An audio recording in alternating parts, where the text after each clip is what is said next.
Every time we go live in studio, we always have a live studio audience, and I always do Q&A first. Well, there was this particular Thursday or Monday when one of the attendees asked me a question about helicopter parenting. So I went into a Myron's My Rant about parenting, the purpose of parenting, and the 4 stages of parenting for the 4 stages of child development. And I wanted you to see this entire thing because we record all of the Q&As, and this was one I said, you know what, everybody deserves to see this, so I trust that this video will help you if you have children, small children, teenagers. This video will help you understand the 4 stages of parenting for 4 levels of child development. So enjoy. Eurydice, talk to me, sister. And then we'll come back. Was that you, Brother Carey, that had your hand? Okay, we'll come to you. Any hovering at all over a 20-year-old is helicopter parenting. Yeah, not hovering. Okay. So let me really let's go to 12. Let's go to 12. Well, a parent's involvement in so trying to shape a child's life. Direction. Yeah, if their life ain't shaped by 20 though, Right. you better start praying hard. Because the thing you need to do now is pray that God changes them. Mm-hmm. Right? So here, I'm going to give you what I believe is the biblical timeline for parenting. And I'm going to do it really, really fast, and there's a lot in it, but the purpose of parenting. Let's start with that, shall we? Why did God give children parents? That's a good question, right? God gave children parents. He could have given them aunts and uncles and no parents. He could have given them grandparents and no parents. I mean, God can do whatever he wants to do, right? He could have just given them teachers and no parents. So God gave children parents. Why? Well, because the purpose of parenting is to take this newborn bundle of joy wrapped in sinful flesh, filled with sinful desires. Yeah, that's what the Bible says. A man that's born of a woman is a few days full of trouble, right? So you might think you're a little baby perfect, but they ain't perfect. They ain't even close. Okay, they're sinful. They're sinful. They were born with a sin nature. Okay, so my objective is to turn this baby who's born with a sin nature, who has the potential to grow up and be a murderer, who has the potential to grow up to be a thief and a drug dealer and a drug addict and a pimp or a prostitute or whatever. This person so it's my job as a parent to mold them and to guide them and to exemplify for them how to go from being this, first it's unresponsible, it's not irresponsible, this unresponsible, because they don't have the ability to respond, they're just a baby, human that knows nothing. When I say nothing, I mean pretty much nothing. I mean, they've got a couple of innate, they know how to eat, they know how to go to the bathroom. I mean, they don't know how to go to the bathroom, they know how to eliminate, right? Okay? And they know how to make noise, and they know how to manipulate you, okay, at a very early age, right? They don't even need to be able to how to talk to be able to manipulate you, okay? So now you take this person from being this out-of-control human to a human who's under control, and then a human who is in control with self-control, and then a human who's in control with dominion. So I'm turning them from an unresponsible, out-of-control infant over time into an in-control, responsible adult. Now, here's the problem we have in the world today. We have a whole lot of children in adult bodies. And if they didn't have parents who taught them how to respond appropriately to truth, then they only know how to react. Now, react means it's the act that I'm doing as a result of what has been done. That's a reaction. Response is very different. Like, to turn into a responsible adult. What does the word responsible mean? It's a compound word. It means to respond with ability. But the reason people react is because they have no ability to respond. So have I laid a foundation that's helpful so far? Okay, so from age day 1 to 4 years old, the purpose of a parent is to train the child. The purpose of training is to bring that child from out of control to under control. And the objective is to teach the child to respond appropriately to authority. To respond appropriately to authority. 0 to 1 years old. 0 to 4 years old. Now, what's the appropriate response to authority when you're 0 to 4? Well, your whole life, what's the appropriate response to authority? Complete and immediate obedience. Why do we have to teach them this? Because if we don't train them on this early, when it comes time for them and they become aware of God and God shows them that he's in charge of their life and they're not, they won't have been trained already to respond to God with complete and immediate obedience. Is what I'm saying making sense? Okay. Number 2 is from age 5, and I said through age 4 for the first 4 years of their life. So from age 5, 6, 7, and 8. 1, 2, 3, 4, respond.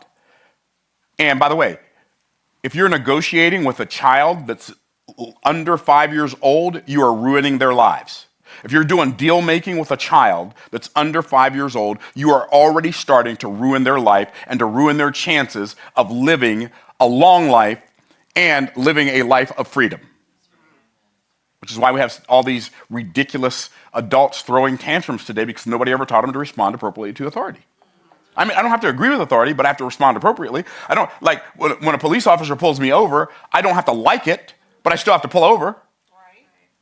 Right? If they say, I need your driver's license registration, I may not like the fact that they want my driver's license registration, but I still have to give it to them. Now, if they ask me a question, according to the law, I don't have to answer questions. So I can say, I don't answer questions.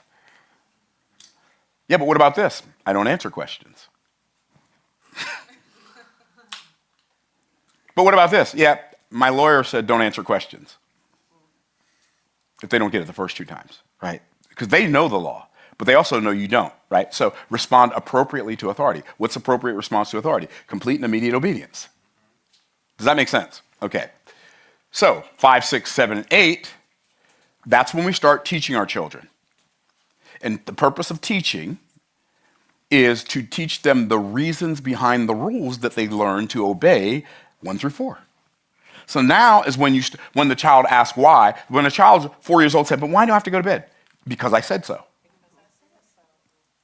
When a child who's 5 says, why do I have to go to bed? Well, you have to go to bed so that you're fully rested so that you can accomplish all the things you desire to do tomorrow. That's when we start explaining to our children. We don't want to say to a 5-year-old, a 6-year-old, a 7-year-old, an 8-year-old, because I said so. That's not a good reason. It may be a good reason for them to do it, but you're not helping them by saying because I said so when they're 5, 6, 7, and 8. Is what I'm saying making sense? You start teaching them the reasons. Why? Because if you don't teach them the reasons behind the rules, they'll never learn how to reason. And the purpose of reasoning, the purpose of teaching rather, is so that they learn to reason properly using truth. That's the purpose of teaching. So I'm not teaching them, I'm not telling them why they have to do it because they don't have to do it if I don't explain why. No, I'm explaining to them why, so eventually my reasons become their reasons. And if I don't give them a reason, they might get a reason not to do what I said from somebody outside. But if I'm teaching them why, now they understand why, and I'm making them more responsible. Now they can respond to authority and they can respond to truth, even if no authority is around. Wow, novel concept. 9, 10, 11, and 12. What happens 9, 10, 11, and 12? This is where we start transitioning our children. What does that mean? This means we start asking them why we're doing things. We start, instead of going grocery shopping for them, we go with them grocery shopping.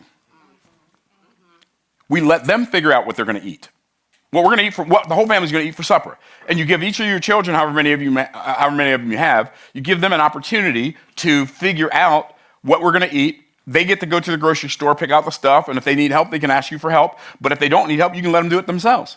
And then when you go home and you let them make the meal, and you help, first 9, 10, 11, 12, you're helping them, but later on, they're helping you, but later on, as you're transitioning them, they're helping you. You're helping them. So they're picking it out. They get stuck, you help them. You are only there as a support mechanism because they're learning how to cook and they're learning how to wash their own clothes and they're learning how to iron and they're learning how to clean and they're learning how to do all this stuff. You're transitioning them and you're giving them life skills.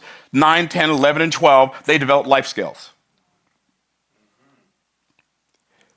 Guess what happens 13 and beyond? Now you can begin to trust your children as an adult.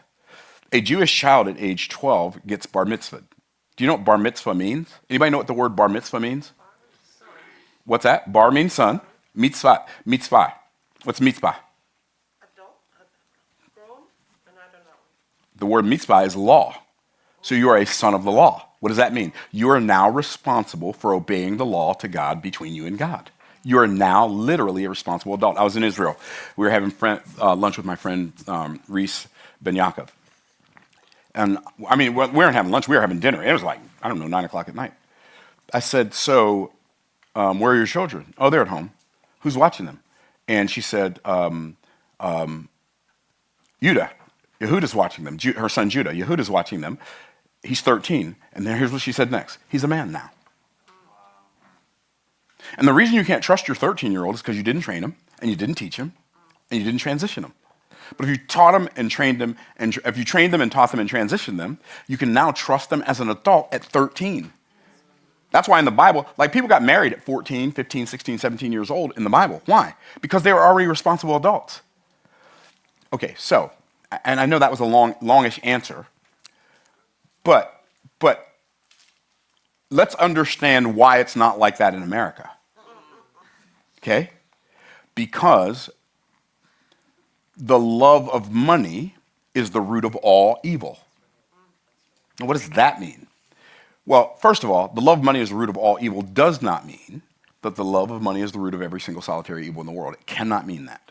It's not even remotely possible that it means that the love of money is the root of every single solitary evil in the world. It can't mean that because if that were the case, Adam and Eve would have eaten off the tree of good and knowledge of good and evil because Satan paid them. And we know that didn't happen.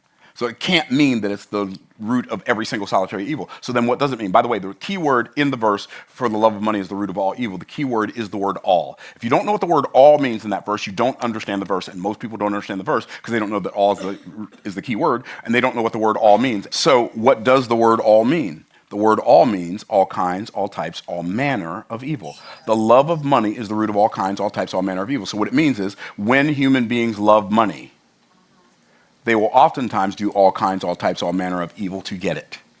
That's why you have cigarette companies. That's why the pharmaceutical companies make drugs to treat diseases instead of to cure them so that they can make money off of the diseases long term, the diseases that the food creates. That's why we have a Food and Drug Administration. The food is designed to make you sick and the drugs are designed to make you sicker.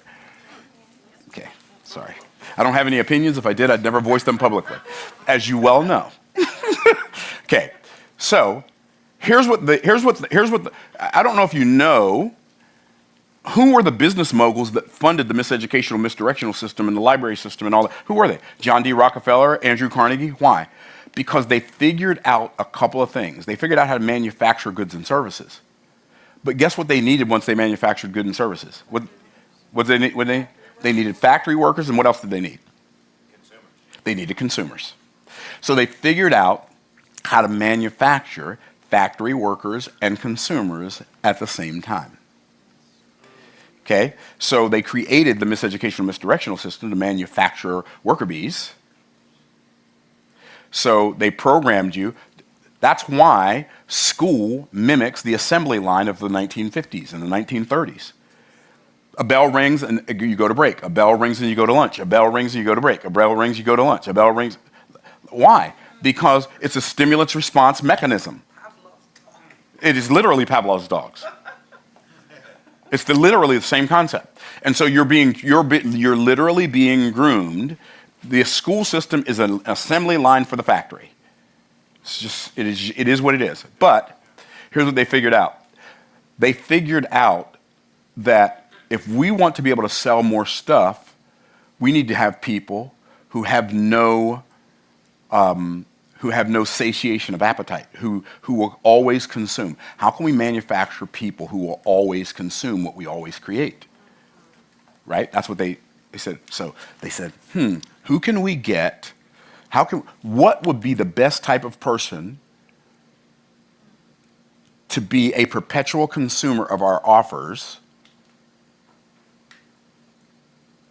And they figured out there's two groups of people that have no ability to say no. Addicts,